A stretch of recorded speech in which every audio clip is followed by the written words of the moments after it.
ان کے گھر میں کچھ بھی ہو جائے نا، ساس بہو جھگڑا بھی ہو جائے، ان کے نزدیک ان کے روافظ نے کچھ نہ کچھ کیا ہے۔ ہمارے اس میں کہتے ہیں جنگ کی زبان میں، ہمارے دوست کہتے تھے کہ جیڑی بھیڑ مرے پھتو دینا یہ ایک جنگ والے دوست سمجھتے ہیں، ہر چیز روافظ میں ڈال دیتے ہیں۔ اب خود وہ بیچارہ صحیح سند کے ساتھ ہاں یہ بات پہنچی ہے کہ وہ کہہ رہا ہے میں نے دیکھا، یوں میں دیکھ رہا تھا کہ وہ مروان نے یوں تیر نکالا اور جاتا کیا، ہاں لیکن یہ بات نہیں مان رہے اس کی، اور وہ اسی کا راوی بھی ہے۔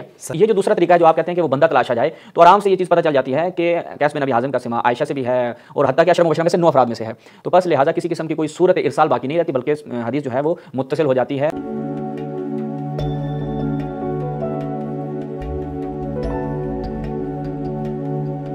اعوذ باللہ من الشیطان الرجیم، بسم اللہ الرحمن الرحیم۔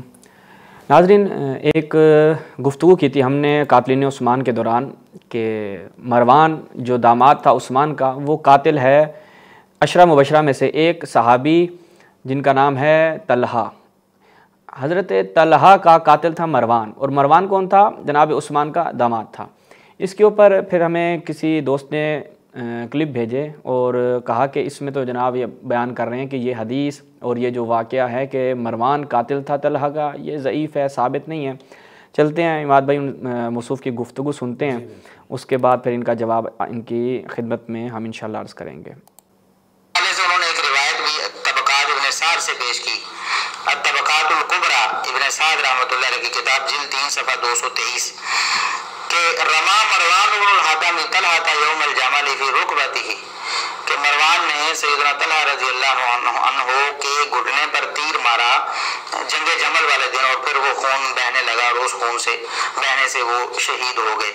لیکن یہ روایت ثابت نہیں ہے، یہ روایت ثابت نہیں ہے۔ قیس بن ابی حازم، یہ پہلے بھی ہم نے ایک روایت کے بارے میں بات کرتے ہوئے یہ بات آپ کو اوریجنل سکین دے کر پیش کر چکا، ابھی بھی آپ کے سامنے سکین انشاءاللہ آ جائے گا کہ امام بخاری رحمۃ اللہ علیہ کے استاد امام علی بن مدینی رحمۃ اللہ علیہ جو ائمہ علم میں سے ہیں، وہ فرماتے ہیں کہ قیس بن ابی حازم جنگ جمل میں شریک نہیں ہوا۔ قیس بن ابی حازم جنگ جمل میں گیا ہی نہیں، تو جنگ جمل کا واقعہ کیسے بیان کر سکتا ہے؟ وہ اپنے گھر میں بیٹھا ہے قیس بن ابی حازم، جنگ جمل ادھر ہو رہی ہے، اب وہ واقعہ بیان کر رہا ہے کہ مروان نے تیر مارا، تو ظاہر ہے کسی اور سے سنا ہوگا نا، خود تو دیکھا نہیں ہے۔ جب دیکھا نہیں ہے تو کیسے بیان کیا؟ روایت منقطع ہے، درمیان میں کوئی بندہ ایسا ہے جس نے اطلاع دی قیس بن ابی حازم کو، وہ بندہ ہمیں معلوم نہیں ہے۔ جو لوگ کہتے ہیں کہ یہ روایت صحیح ہے، ان کی یہ ذمہ داری ہے کہ قیس بن ابی حازم اور مروان بن حکم کے درمیان کا وہ بندہ تلاش کریں جس نے یہ بات بیان کی، کیونکہ خود تو قیس بن ابی حازم نے مشاہدہ کیا ہی نہیں۔ جی، یہ عماد بھائی ان کی پہلی گفتگو تھی جس میں موصوف بیان کر رہے ہیں کہ قیس بن ابی حازم یہ ایک تو ان روایات کا بھی راوی ہے کہ جو یہ کہتے ہیں کہ مروان نے طلحہ کو مارا، اور یہ حدیث حواب کا بھی راوی ہے۔ حدیث حواب کا جو ایک طریق ہے، آپ نے کوئی گفتگو کی تھی، اس پہ گفتگو ہم کر چکے ہیں۔ حدیث حواب میں بھی قیس بن ابی حازم نقل کرتا ہے کہ جناب عائشہ گئیں اور ان پر حواب کے کتے بھونکے وغیرہ وغیرہ، اس پہ بھی ان لوگوں نے اعتراض کیا تھا کہ یہ منقطع ہے سند، کیونکہ قیس ابن ابی حازم جو ہے وہ جنگ جمل کا شاہد نہیں ہے، پہلی چیز۔ دوسری چیز یہ ہے کہ درمیان میں اب یہ جو انقطاع ہے اس کو آپ حل کریں کہ قیس بن ابی حازم چونکہ شاہد نہیں تھا تو پھر اس نے کیسے یہ واقعہ نقل کیا۔ اس میں ہم نے ان کی خدمت میں عرض کیا تھا کہ پہلی بات یہ ہے کہ بخاری سے بھی ہم نے دکھایا تھا، مسلم سے اپنا شروحات بخاری سے بھی، جو آج بھی انشاءاللہ دوبارہ دکھائیں گے اس روایت کے ضمن میں، کہ بخاری کے اندر بھی عروہ بن زبیر جو ہے وہ روایت نقل کرتا ہے رسول اللہ کے حوالے سے کہ رسول اللہ نے عائشہ کا جو ہے وہ رشتہ مانگا، تو اس موقع کا جب یہ رسول اللہ نے عائشہ کا رشتہ مانگا اس وقت وہ اس روئے زمین پر وجود نہیں رکھتا تھا، تو پھر وہ کیسے اس کو روایت کر رہا ہے؟ تو اس کا جواب ابن حجر نے دیا کہ وہ عائشہ سے روایت کر رہا ہے، چونکہ عائشہ سے اس کی سماع جو ہے وہ بہت زیادہ ہے، تو یہ روایت اسی سے ہی ہے۔ یہ ان کے اپنے ہی علماء نے ایک قاعدہ بیان کیا جو انشاءاللہ بیان کریں گے۔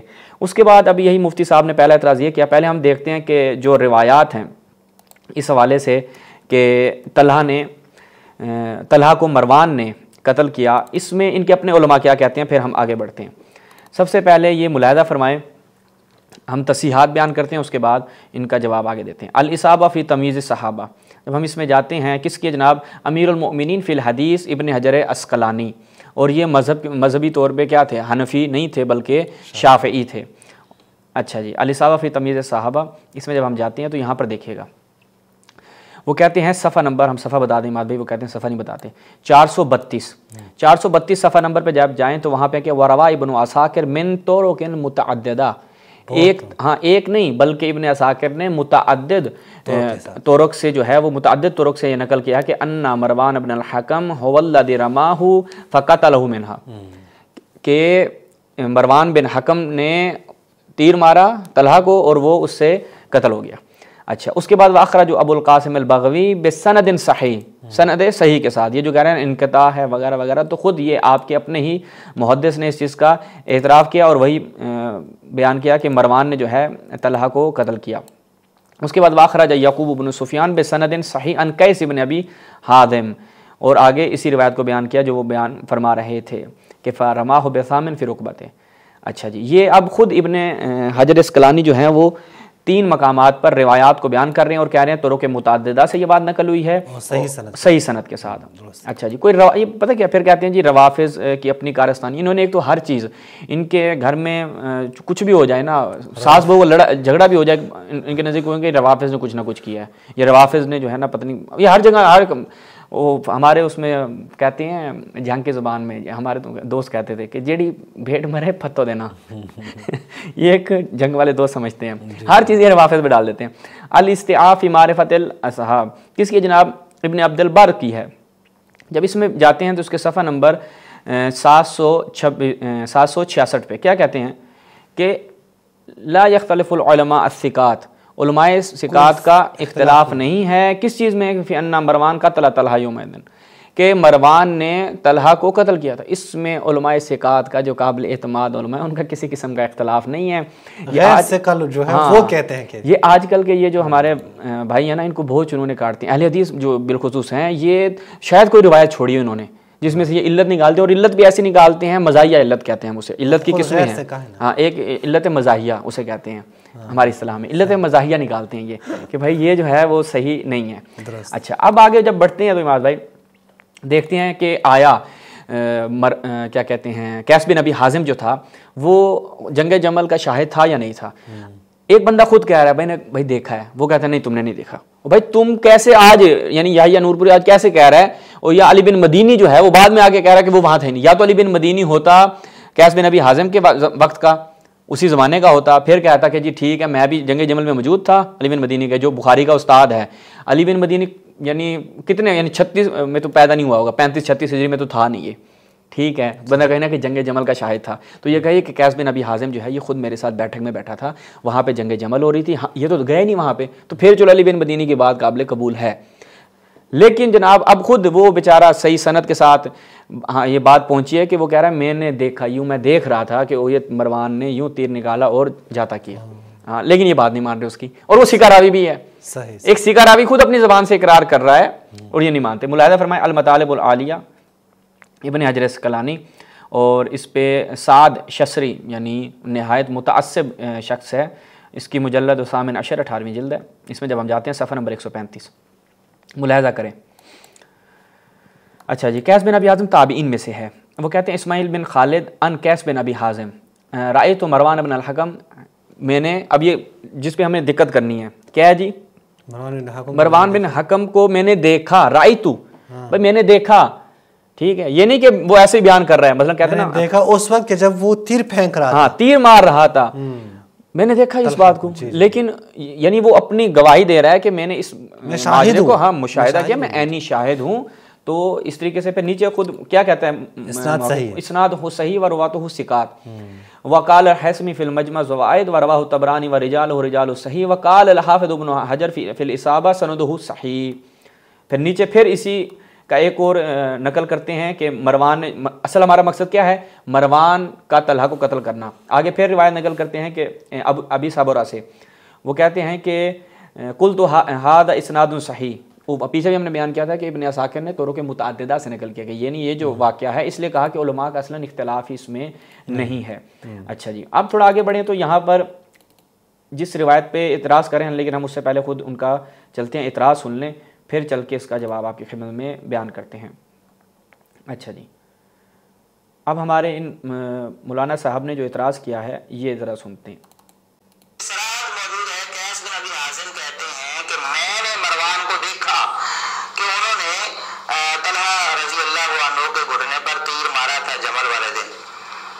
اب اس سے وہ خوش ہو گئے اور انہوں نے کہا جی یہ تو لیکن بات ثابت ہو گئی. امام علی بن مدینی نے تو کہا تھا کہ انہوں نے جنگ جمل میں شرکت نہیں کی, اب وہ تو خود دیکھنے کی بات کر رہے ہیں. تو بات یہ ہے کہ یہ سند ضعیف ہے, یہ سند ثابت ہی نہیں ہے. یعنی جس میں قیس بن ابی حازم نے یہ کہا کہ میں نے خود دیکھا, وہ روایت ثابت نہیں ہے. اسماعیل بن ابی خالد اس میں مدلس ہے سند میں, اور مدلس جب عام کے ساتھ روایت کرتا ہے تو اس کی روایت معتبر نہیں ہوتی. ٹھیک ہے جی. اب یہ مدلس راوی ہے, اب یہ روایت پہلے ہم دکھاتے ہیں کہ روایت جو ہے یہ کہاں پہ آئی ہے. اس کے بعد جناب دیکھتے ہیں کہ ہمارے اس عزیز کے بعد میں کتنا دم ہے. یہ کہہ رہے ہیں کہ یہ روایت صحیح نہیں ہے. پہلے تو ہم اس کی خود تحکیم دکھاتے ہیں مات بھائی. یہ دیکھیے گا, مستدرک علی الصحیحین, حاکم نیساپوری, ہماری زبان میں نیشاپوری, الجزء الثالث اس کی تیسری جلد ہے, صفحہ نمبر 418. اس میں جب ہم جاتے ہیں وہی روایت, ان قیس بن ابی حازم, اسماعیل بن خالد ہے, ان قیس بن ابی حازم قالا, کہ میں نے مروان کو دیکھا اس نے تیر جاتا کیا اور اس سے وہ مر گئے. وہ کہتے ہیں ھذا حدیث صحیح, یعنی انہوں نے بھی کیا کیا ہے, حاکم نیساپوری نے اس کو صحیح کہا ہے. ذہبی صاحب وہ تو شیعہ نہیں ہے نا, حاکم نیساپوری کہہ دیں فی تشیع کہتے ہیں بھائی, ذہبی تو شیعہ نہیں ہے. قال فی تلخیص صحیح, یعنی موافقت کی ہے ذہبی نے بھی اس کی کہ یہ حدیث صحیح ہے. اور آج 1400 سال گزرنے کے بعد, یعنی واقعے کو 1400 سال ہو گئے, اور ذہبی کی تحکیمات کو اڑا, یعنی آپ ذہبی کی تحکیمات کو مانتے ہیں نا, ابن حجر کی تحکیمات کو مانتے ہیں, پھر مانتے کس کو ہیں؟ اچھا اس طرح کی روایت کو البانی نے بھی صحیح کہا, بخاری ہے عصر والزمان اس نے بھی صحیح کہا, یعنی تمام محدثین نے اس کو صحیح کہا ہے. یہ کہہ رہے ہیں کہ جی ہم نہیں مانتے, چونکہ تدریس اس میں موجود ہے. ہاں اب کہتے ہیں, اب ہم اس کا جواب ان کی خدمت میں رکھتے ہیں مات بھائی کہ یہ انہوں نے کہا کہ قبل سے کہ آپ جواب دینا, میں تھوڑا سا تدلیس ان کو بتا دیتا ہوں. جی بسم اللہ. میرے خیال میں کہ ان کو تدلیس کا پتہ چاہیے, پتہ چل جائے گا. اور بھائی آپ کے یہاں بچہ کون ہے تدلیس سے؟ آپ جو تدلیس کی بات کر رہے ہیں, ساروں کو جو اٹھا کے جو ہے نا وہ تدلیس میں لے آئیں. یہ کتاب ہے معرفت علوم الحدیث, معرفت علوم الحدیث و کمیت اجناسہ. یہ حاکم نیشاپوری کی کتاب ہے, مشہور اہل سنت کے حاکم نیشاپوری, تعارف کا محتاج نہیں ہے. اس کے صفحہ نمبر 355 پہ دیکھیں وہ کیا کہتے ہیں. وہ کہتے ہیں لم استحسن ذکر اسامی من دلس من ائمۃ المسلمین, یعنی ائمۃ المسلمین بھی تدلیس کے شکار کر دیتے. کہتے ان کے نام میں نہیں لیتا. اچھا نام کیوں نہیں لیتے؟ سیانۃ للحدیث. اور اگر ان کا نام بھی لوں کہ یہ بھی مدلسین ہیں, تو ابو یحییٰ نورپوری صاحب جو آپ نے نیچے لکھا ہے نا اپنے نام کے ساتھ, P H D research scholar, جناب research scholar P H D Abu Yahya Noorpuri صاحب, آپ کے پاس حدیث ہی نہیں رہے گی, کچھ بھی نہیں بچے گا. یہ تو شکر کریں, روات کچھ بھی نہیں بچے گا. یہ تو شکر کریں کہ حاکم نیشاپوری نے تدلیس کرتے ہوئے مدلسین کے نام چھپائے, بتائے نہیں ہیں. ہاں یہ تو شکر ہے کہ حاکم نیشاپوری نے تدلیس کرتے ہوئے محدثین کے نام چھپائے ہیں, ورنہ آپ اپنے آپ کو اہل حدیث کہنے کے حدیث ہی نہ ہوتے تھے, کدھر سے اہل حدیث ہوتے. تو پہلے آپ جا کے اپنی اس کے علاوہ بھی بخاری مسلم بھی مدلسین ہیں, جناب ابو ہریرہ بھی مدلس ہیں, ان کے موجود ہیں, کوئی کم نہیں ہے. اگر آپ کی اجازت تو میں جناب ابو ہریرہ کے اوپر ان کو ایک حوالہ دے دوں. ہاں وہ پیش کر دیں, یہ ضروری ہے. سیر اعلام النبلا, سیر اعلام النبلا جزء ثانی شعب ارناؤوط, صفحہ نمبر جو ہے وہ 608. یہاں پہ آپ دیکھیں کیا کہتے ہیں, یزید بن ہارون شعبہ بن حجاج, یہ P H D research scholar نہیں, شعبہ بن حجاج, آپ کے ہاں کتنا بڑا نام ہے. وہ کہتے ہیں کان ابو ہریرہ یدلس, ابو ہریرہ تدلیس کرتے ہیں. اور پھر خود جناب ذہبی بھی کہتے ہیں کہ تدلیس و صحابت کثیر, صحابہ بہت زیادہ تدلیس کیا کرتے تھے. اب پھر آگے وہ چھپانے کے لیے کہا ہے کہ چونکہ ایک صحابی دوسرے صحابی سے ہی نقل کرتے ہیں, لہٰذا ان کی تدلیس میں کوئی ضرر نہیں ہے. اور بھائی یہ تو تب ہیں کہ جب آپ کو یقین ہو جائیں کہ صحابہ صرف اور صرف صحابہ سے ہی نقل کرتے ہیں, کسی اور سے نہیں کرنے. لیکن جب یہاں پہ یہ بات موجود ہوں کہ فلاں فلاں روایت جناب ابو ہریرہ نے کعب الاحبار سے لی ہے, وہاں پہ تو تدلیس جب کر لیں گے تو سماعت تو نہیں ہے نا. یہاں پہ تو اب نہیں کہہ سکتے کسی اور صحابی سے لی ہے, تو حدیث تو آلریڈی تمام ہو جائے گی. جیسے مسلم کی حدیث کو ابن باز نے کیا کہا کہ یہ رسول سے نہیں ہے, یہ ابو ہریرہ نے کعب الاحبار سے سنی ہے. بس واضح ہوا کہ صحابہ سے صرف نہیں سنتے, غیر صحابہ سے بھی نہیں. بس آپ کے یہاں بخاری بھی وہ ہے مدلس ہے, مسلم بھی مدلس ہے, ابو ہریرہ بھی مدلس ہیں, اور صحابہ کثرت سے تدلیس کرتے ہیں، آپ کے بہت سارے محدثین بھی مدلس ہیں، اتنے ایسے مدلس کہ اگر ان کی تدلیس بیان کی جائے تو حدیث ہی نہیں رہتی، راوی حدیث بھی نہیں رہتے، تو تب آپ جا کے پہلے تدلیس آپ پہلے اپنے وہ کتابوں کی طرف جائیں تاکہ تدلیس کا آپ کو علم ہو جائے۔ جی شہباز۔ اور اسماعیل بن خالد کے حوالے سے ہم بتائیں کہ آپ بھی مات بھائی وہ میں چاہوں گا دکھائیں کہ آیا ہر مدلس کی روایت جو ہے وہ سائڈ پہ لگا دی جائے گی، یا مدلسین کے طبقات ہیں، بعض کی روایت جو ہے قبول کی جاتی ہے اور بعض کی قبول نہیں کی جاتی؟ اس حوالے سے اگر آپ وہ دکھا دیں تاکہ پھر ہم دکھائیں کہ اسماعیل بن خالد کون سی کیٹیگری میں ایگزسٹ کرتا ہے۔ اگر آپ پہلے بتا دیں کہ وہ کس کیٹیگری میں تھا کہ میں اسی کیٹیگری کے حوالے سے بیان کروں۔ جی، یہ ملاحظہ فرمائیں طبقات المدلسین ہے کس کی؟ ابن حجر عسقلانی کی۔ صحیح۔ اچھا، جب ہم اس میں جاتے ہیں الحافظ ابن حجر عسقلانی تو یہاں پہ کیا بیان کرتے ہیں؟ یہ کہتے ہیں کہ المرتبۃ الثانیہ، اچھا مرتبہ جو مدلسین کا دوسرا مرتبہ ہے، اس میں کون ہے جی؟ اس صفحے پہ پہلے آپ صفحہ نمبر دیکھیں، صفحہ نمبر 98 کے بعد اب ہم جاتے ہیں 99 پہ، تو یہاں پر آتے ہیں اسماعیل بن ابی خالد القوفی الثقہ المشہور من صغار التابعین۔ اچھا، دوسرے طبقے کے ہیں۔ اچھا، اب دیکھتے ہیں کہ دوسرے طبقے کا اگر مدلس ہو تو اس کی روایت کا کیا حشر نشر ہوگا، آیا وہ روایت قابل قبول ہوگی یا قبول نہیں ہوگی، تاکہ یہ جو یحییٰ نور پوری صاحب نے ایک بھونڈا سے اعتراض کیا ہے اس کا جواب دے دیا جائے۔ اچھا، میں تھوڑا سا اگر آپ سے زیادہ ٹائم لوں، یعنی تقریباً 3 منٹ آپ سے۔ جی بسم اللہ۔ تو 3 منٹ میں اس کو، یہ آپ دیکھیں فتاوی علمیہ توضیح الاحکام کن کی ہیں؟ شہباز بھائی ایک دفعہ آپ دیکھیں کن کی ہے یہ؟ زبیر علی زئی، حافظ زبیر علی زئی صاحب، حافظ زبیر علی زئی سے پیش کیا، آپ کے گھر کا حوالہ ہے جناب۔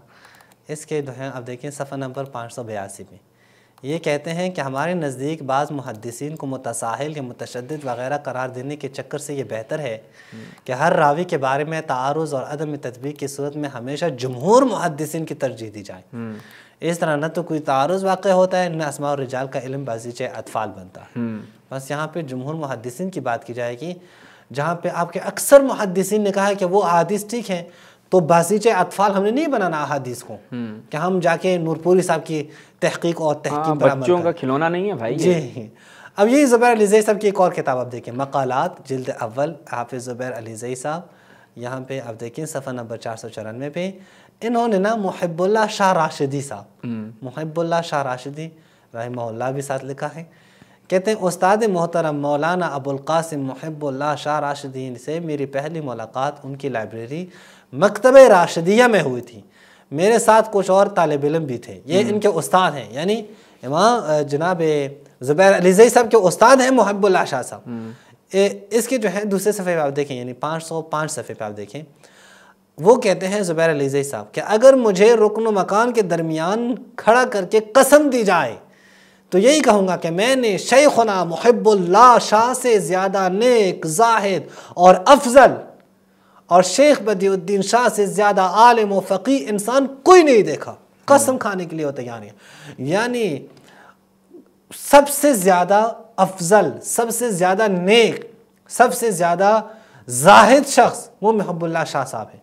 اب محب اللہ شاہ صاحب کی ہم آپ کو بیان کرتے ہیں، مقالات الراشدیہ اولئک هم الراشدون، جناب کن کی ہے یہ؟ سید محب اللہ شاہ راشدی صاحب۔ صحیح۔ یہ اس کے جلد اول پہ آپ دیکھیں، مقالات راشدیہ نعمانی کتب خانے سے چھپی ہیں، یہاں پہ کہتے ہیں کہ گزارش ہے کہ ابو معاویہ الضریر، اس کا نام محمد ابن حازم ہے، اس کو حافظ ابن حجر نے طبقات المدلسین پر مدلسین کے مرتبہ ثانیہ میں ذکر ہوا۔ اب مرتبہ ثانیہ کی بات کر رہے تھے دوسرے میں تھا جی، اب ابھی دوسرے مرتبے کی بات کر رہے تھے نا، تو اسی مرتبے سے ہیں، اور مرتبہ ثانیہ کے متعلق کتاب مذکور ہے، صفحہ یعنی اسی مدلسین کی کتاب صفحہ 13 پہ فرماتے ہیں الثانیہ، یہ الفاظ کن کے ہیں؟ ابن حجر کے ہیں۔ الثانیہ من احتمل الائمہ تدلیسہم، ائمہ جن کے بارے میں احتمال دیں تدلیس کا، یعنی مرتبہ ثانیہ ان کو کہتے ہیں کہ یہاں پہ یقین نہیں ہے، احتمال دیا جاتا ہے تدلیس۔ وَأَخْرَجُوا لَهُ مِنَ الصَّحِيحِ لِإِمَامَتِهِ، اور اس کی امامت کی وجہ، چونکہ امام ہے وہ اسماعیل بن ابی اویس کیا ہوتے ہیں؟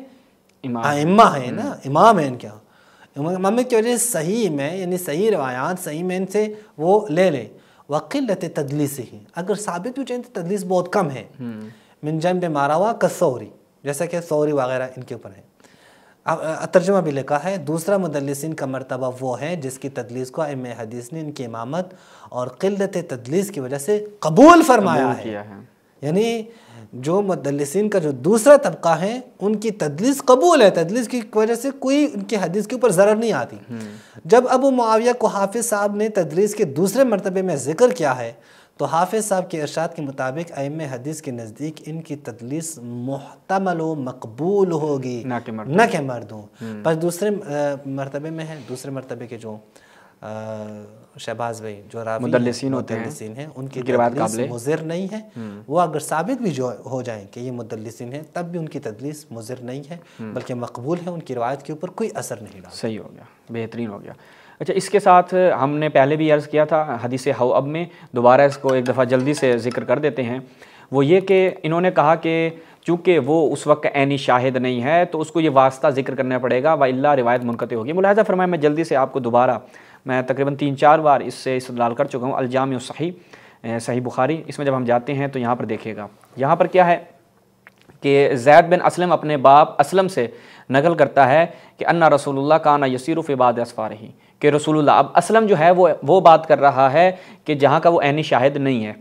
تو اب یہ روایت آپ نے ملاحظہ کی، اب دیکھیں کہ اس کے متعلق ہمارے ابن حجر عسقلانی صاحب کیا بیان فرماتے ہیں، کیونکہ بخاری مسلم میں اس طرح کی روایات کی بھرمار ہے۔ ہدی الساری جو مقدمہ ہے فتح الباری کا، ملاحظہ فرمائیں ابن حجر عسقلانی کی یہ کتاب، اس میں جب ہم جاتے ہیں تو اس کے صفحہ نمبر 392 پہ، اچھا، وہ اسی روایت کو نقل کرنے کے بعد کہتے ہیں کہ یہ جو روایت نقل کی، وہ کہتے ہیں کہ ظاہر روایت جو ہے وہ بل ظاہر و روایت البخاری الوصل، یعنی کل تو وہ یہ کہتے ہیں کہ جو بخاری کی اس روایت کا ظاہر ہے، چونکہ پیچھے کیا زید بن اسلم عن نبی ان نبی، کیونکہ اسلم کہہ رہا ہے کہ رسول اللہ کانا یسیر و عمر معہ۔ اچھا، اب وہ کہتے ہیں کہ اسلم تو اس وقت وہاں پہ موجود نہیں تھا، تو پس یہ کیسے یہ روایت نقل کر رہا ہے؟ وہ کہتے ہیں اس وجہ سے کہ آپ کو صورت لگ رہی ہے، یعنی دیکھنے میں کیا لگ رہا ہے کہ یہ مرسل ہے، لیکن ابھی یہاں پہ لکھا ہے ما یسر بان الحدیث لاسلم عن عمر، وہ کہتے ہیں کہ اس بات کی تصریح موجود ہے کہ اسلم جو ہے وہ اس روایت کو کس سے نقل کر رہا ہے؟ عمر سے نقل کر رہا ہے، چونکہ واقعہ عمر اور رسول اللہ کا ہے اور اسلم کا سماع جو ہے وہ عمر سے کثرت سے پایا جاتا ہے، تو پس یہ روایت اس سے نقل کر ہم اس کو اس پہ حمل کریں گے۔ تو یہ پتہ چلا کہ عائشہ سے اس کا بھی سماع موجود ہے، تو پس جنگ جمل کے جتنے واقعات ہیں یا اس طرح کے معاملات ہیں وہ ان سے نقل کرتا ہے۔ حدیث حواب میں ہم نے اس کو بیان کیا تھا، تو اس طرح کی جو صورتیں ہیں، اگر ایک اور طریقے سے بھی ہم اس کو کر سکتے ہیں۔ جی میں ذرا اس کو مکمل کروں پھر آپ اتنے طریقہ دکھائے گا۔ یہ اگلی روایت دیکھیے گا الجامع الصحیح، جب ہم اس میں جاتے ہیں تو یہاں پر اب دیکھیں وہی جو میں نے پہلے بات کی تھی، وہ کہیں زبانی گولہ باری نہ ہو، عروہ جو ہے وہ نقل کر رہا ہے کہ ان نبی خاطب عائشہ الی ابی بکر، کہ رسول اللہ جو ہیں وہ عائشہ کا رشتہ مانگتے ہیں ابو بکر سے۔ اچھا، اس روایت کو بیان کرنے کے بعد اب دیکھیے گا بخاری کی یہی روایت، اور اب ابن حجر عسقلانی صاحب اس کا کیا رائے دیتے ہیں، وہ یہ دیکھیے گا۔ وہ کہتے ہیں کہ اگرچہ صورت جو ہے وہ اس کی کیا ہے؟ ارسال ہے، فَوَ مِن روایت عروہ فی قصۃ واقعۃ لخالۃ عائشہ فظاہر انہ حمل ذلک علی ان خالتہ عائشہ، وہ کہتے ہیں ہم اس کو کیا حمل کریں گے کہ وہ یہ روایت عائشہ سے بیان کر رہا ہے، ٹھیک ہے، تاکہ ہم اس کا جو ارسال ہے اس کو دور کر سکیں، یا جو ہے وہ کس سے؟ اسماء بنت ابی بکر سے نقل کر رہا ہے اپنی والدہ سے، تو وہ کہتے ہیں یہاں اس طریقے سے ارسال ختم ہو جائے گا۔ تو یہ جو دوسرا طریقہ ہے جو آپ کہتے ہیں کہ وہ بندہ تلاشا جائے، تو آرام سے یہ چیز پتہ چل جاتی ہے کہ قیس بن ابی حازم کا سماع عائشہ سے بھی ہے، اور حتیٰ کہ 10 مبشرہ میں سے 9 افراد میں سے ہے، تو پس لہٰذا کسی قسم کی کوئی صورت ارسال باقی نہیں رہتی، بلکہ حدیث جو ہے وہ متصل ہو جاتی ہے۔ جی مان بھائی۔ اچھا، ایک طریقہ ہے کہ اگر کسی کے بارے میں ثابت ہو جائے کہ وہ تدلیس مدلس ہیں، اگر مثلا یہ شخص نہ دوسرے طبقے کا نہ بھی ہوتا، کسی اور طبقے ہو، تب بھی یہ اس کی تدلیس جو ہے، یعنی اس کی تدلیس ثابت نہ ہوتی، صحیح، اس کی وجہ یہ کہ اس کی تدلیس کیسے ختم ہوگی؟ یہ جس راوی سے تدلیس کرتا ہے اس راوی سے اس کی ملاقات ثابت ہو جائے، اور آپ کو پتہ ہے اس کی ملاقات ثابت ہے۔ ملاقات کیسے ثابت ہوتی ہے؟ کہ یہ صیغہ حدیث سے بیان کر جی، یہ خود کہیں کہ مثلا حدثنا، اخبارنا، چونکہ جھوٹا توڑی ہے، جھوٹا تو نہیں ہے۔ آپ کو پتہ ہے اس نے اسی قیس بن حازم کے بارے میں کہا ہے حدثنا، اور کس کتاب میں ہے؟ بخاری میں ہے۔ یہ دیکھیں میری صفحہ لیپ ٹاپ کنڈیشن بھی تھی، ہاں یہ آپ دیکھیں، یہ کتاب یہاں پہ میں تھوڑا سا زوم بھی کروں، یہ دیکھیں یہ بخاری ہیں، صحیح بخاری، باب ہیں ما یجوز من الغضب والشدہ لامر اللہ، اس میں آپ دیکھیں ممکن ہے یہ حدیث نمبر جو ہے وہ 61 حدیث ہے، شاید اس میں کوئی وہ ہوں نہیں شاید مجھے اس میں مطابقت نظر نہیں آتی. یہاں پہ یہ کہتے ہیں مکتبہ شاملہ ہے یہ. جی جی مکتبہ شاملہ کے اکارڈنگ بات کر رہے ہیں. اسماعیل بن ابی خالد حدثنا قیس بن ابی حازم. اچھا یہ اگر آپ نہ مانیں تو آپ کی تو بخاری کے بہت ساری احادیث ایسے ہیں کہ جو پھر وہ ہیں سائڈ پہ لگے مدلسین ہیں. مثلا میں آپ کو دکھا دوں, یہ آپ دیکھیں, یہ کیا ہے ابھی شاہ جی آپ دیکھ سکتے ہیں اسماعیل بن ابی خالد ان موجود ہے یا نہیں؟ بس یہ بخاری کی یہ حدیث بھی سائڈ پہ ہو جائے گی. اور یہ اگر جو پوری لسٹ آپ کو میں دکھا رہا ہوں, آپ کو جو ہے وہ دیکھنے میں آ رہا ہے, یہ پوری لسٹ آپ دیکھیں, یہ سارے اسماعیل بن ابی خالد کی جو روایات ہیں کن سے؟ قیس بن ابی حازم سے. قیس بن ابی حازم سے. وہ بعض حدثنا کے ساتھ ہیں, بعض اخبرنا کے ساتھ ہیں, بعض ان کے ساتھ ہیں. تو بس یہ یہاں سے یہ بھی کافی ہیں, اس کی تدلیس پھر بھی ثابت نہیں ہو پائے. چلیں جی, اس کے میرے خیال میں اب کوئی جہت باقی نہیں رہ جاتی. اس مسئلے میں حدیث حواب کا بھی جواب آ گیا اور مروان کا طلحہ کو قتل کرنا یہ بھی ثابت ہو گیا. بس آپ کا جو وہ ان کو بچانے کا ایک راستہ تھا وہ بھی یہاں پہ بند ہو جاتا ہے. اسی کے ساتھ آپ سے اجازت چاہیں گے. والسلام علیکم ورحمۃ اللہ.